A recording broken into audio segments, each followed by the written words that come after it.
hardcore boxing fans out there, how are you doing? Big Porky here, the voice of hardcore boxing, and I hope you've subscribed as well, or I'll be coming to pay you a visit.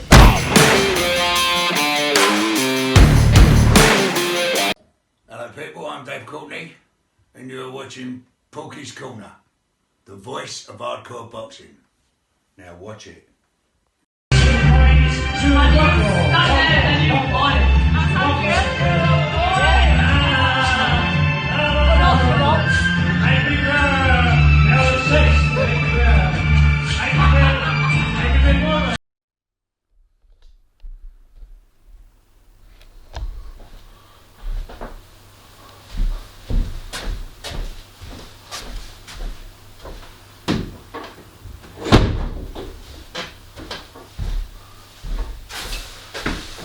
Hello all you hardcores out there, how you doing?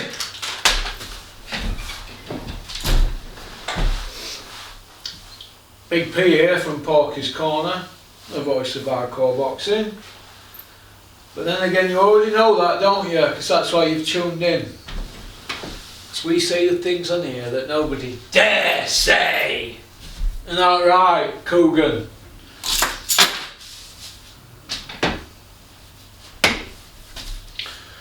Right then, let's crack on. Let's crack on today and see what we can come up with.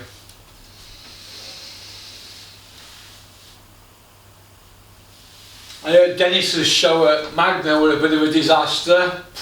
Poor Dennis. Poor Dennis having to put Billy Pickles on. Eh? Do you know our fighter, Quinn Ahmed, who's trained by Chris Smedley? He sparred Billy Pickles, isn't that right, Billy, when you were 9-0? What are you now, 11-0? Sparred that Billy Pickles in Leeds. This was before Quinn had even had his first amateur fight, and it was a 50-50 spar, and he's a 9-0 pro, so that tells you where Quinn's at, doesn't it? So, but yeah, Dennis's show at Magna. No Anthony Tomlinson, no Cash Ali, no Dave Allen, no Perry the Promise How. Although what Perry's going to promise us, I don't know. They'll turn up with a pair of tits looking like Mr. Blobby. Hey? Professional boxers looking like Mr. Blobby, like Max. You couldn't make that up, could you? Dennis, why don't you put Cash Ali on with Dave Allen? You might get a trilogy out of it, like Clinton Woods, Glenn Johnson. Hey, why don't you do that, Dennis? And let the fans have a proper fight. Instead of putting Dave Allen in with some white collar guy, or Cash Ali in with some white collar guy. So what we want to know, Dennis, is when Cash Ali's going to be bumped into IBF top 15. Aren't you lobbying for him, Den? Hey? Get Cash Ali a fight, Dennis. Get him a fight. All his family next door here, they're all fed up of these bum fights, because that's what they are, Dennis. Bum fights. Utter bin men. It's an embarrassment. What's Cash Ali flogging his guts out for in training camps? To be fed bin men. Eh? Do you know, years ago, right? Years ago, I said to Carl Frotch, I said, why do you keep having hard fight after hard fight after hard fight all the time? And you know what he said? Why do I need to do 2 week with Rob?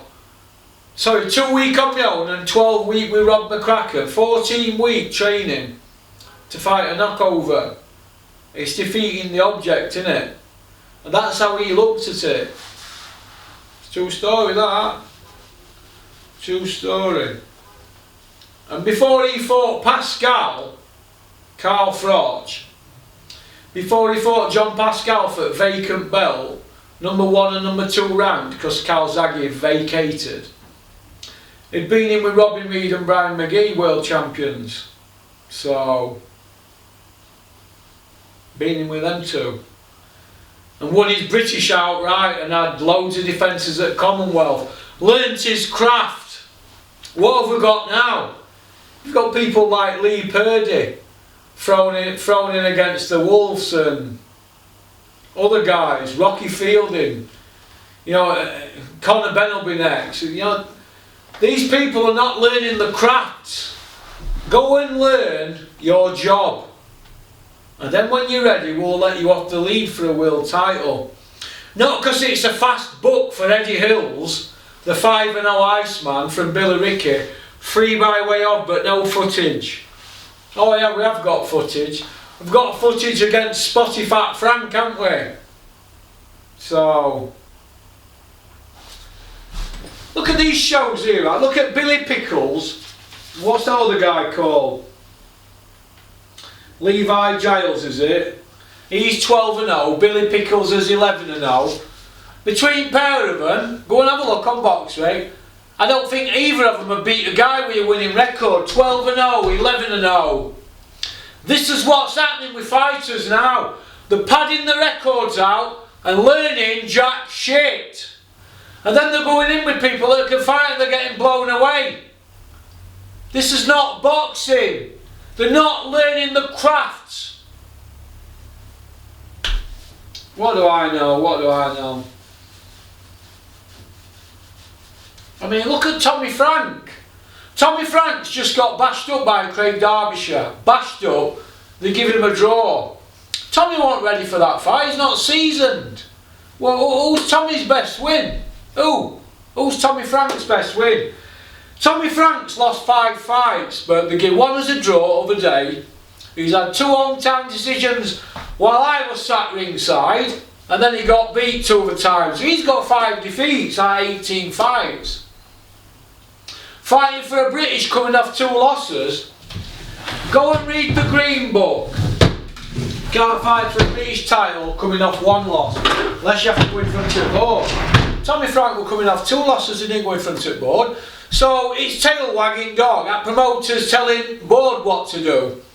Why aren't the boxing board of control coming out and saying, well, we let Tommy Frank have a British title fight even though he's coming off 2 losses because of this reason. But we didn't get anything from them, did we, at the board? Robert Smith. They're just doing it, they're just breaking their own rules just to get fights out there. Sooner or later, with this bad matchmaking, somebody's gonna get hurt. That's what's gonna happen. Somebody will get hurt. And then what'll happen then? They'll all say, Porky, you was right. But it is what it is, isn't it? Dennis put 8 fights on. 8 opponents with losing records. 54 wins against 63 wins. Opponents have got more wins than home fighters. 4 losses for home fighters, 203 losses for away fighters. 1 draw for home, 20 draws for away. Now, this is not a dig at Dennis, because if you look across the board, all the matchmaking's like that. But you'll go back 10 years, or maybe 15 years, and you'll go look at the shows that Dennis were putting on then. It's day and night, isn't it? Like I mentioned the other day before, it's day and night, but like I said, he got a win, didn't he, Danny Hall, on his debut? I've heard Dennis running around saying he's the new Josh Wayne and they're going to build him in Barnsley. Danny Hall. So I very much doubt that. I know while Mick and Josh are going to build Dempsey in Barnsley. I don't see Dennis getting on at Barnsley Metrodome again, but we'll see, won't we? We'll see. But best guy Dennis has got's Kane Salvin. Kane Salvin and maybe Keenan Wainwright. They're maybe the best 2 he's got. Tommy Frank, I don't rate. Anybody that cries after sparring, in my opinion, they've not got it. If it's not in you, it's not in you, Tommy. But it is what it is, isn't it? Nobody's allowed to say anything, are they? Or you're classed as bitter. I'm not here to make mates. I'm here just to give an opinion. I'm here to say the things that nobody dares say. What I say, people say under the breath. They don't say on the social medias, yeah, we're talking boxers, trainers, managers, promoters. They say what I say, but I say it in front of a camera because a lot of them don't want to say anything, do they? Because they don't want to rock the boat. Why not? Why not? Why be two-faced? Come out and say what you think. Come out and say it. If you think Tommy Frank's shite, say it. I think he's shite. Shite. But that's my opinion, innit? I've seen it close up. You know, British title winner, fucking gifted. Gifted, just gifted a draw. Gifted on-time decisions, that doesn't make you a great fighter. Fucking hell. Gifted. You know, he's just had a gift the other day, like I said, against Craig Derbyshire. He's the new Sven Otka. Tommy, with on-time decisions. Well, I'm going to give the show out of 10 or 7 because they had a British title on there.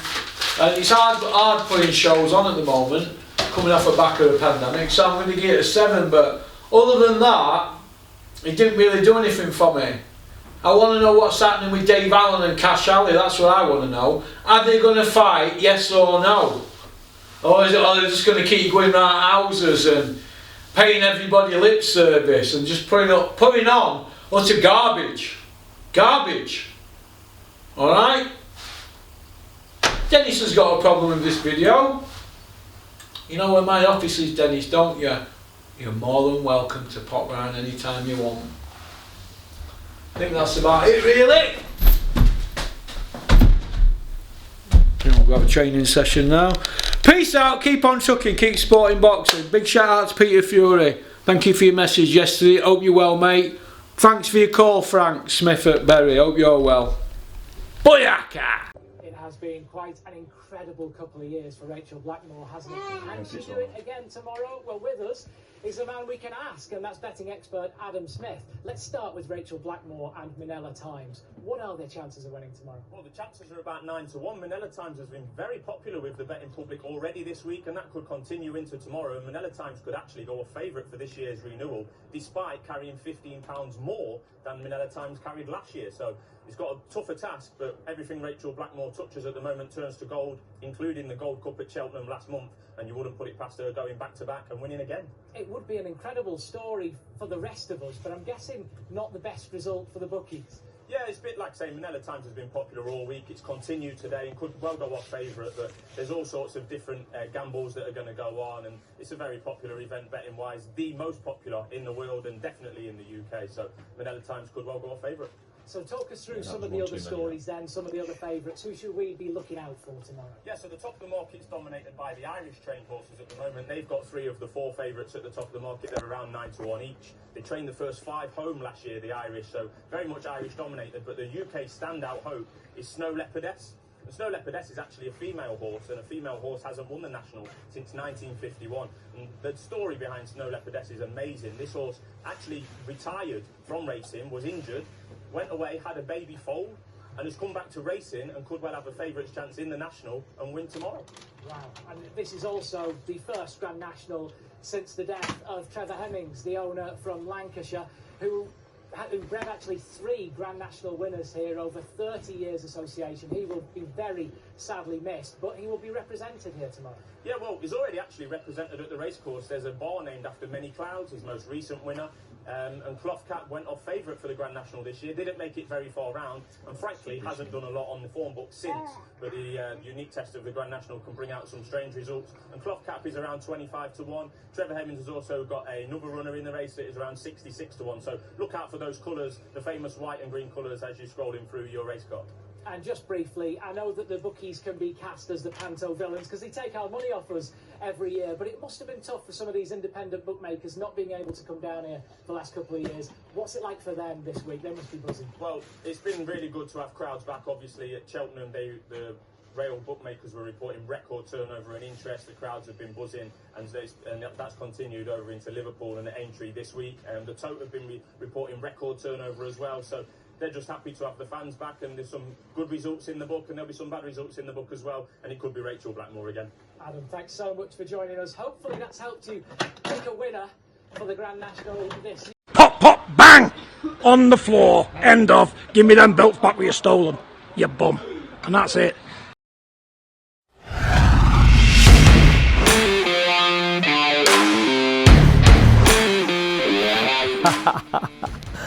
You like that one, didn't you? Right, first of all, I just want to say thank you very much for liking and subscribing. It means a lot to me, because we're on this journey together, aren't we?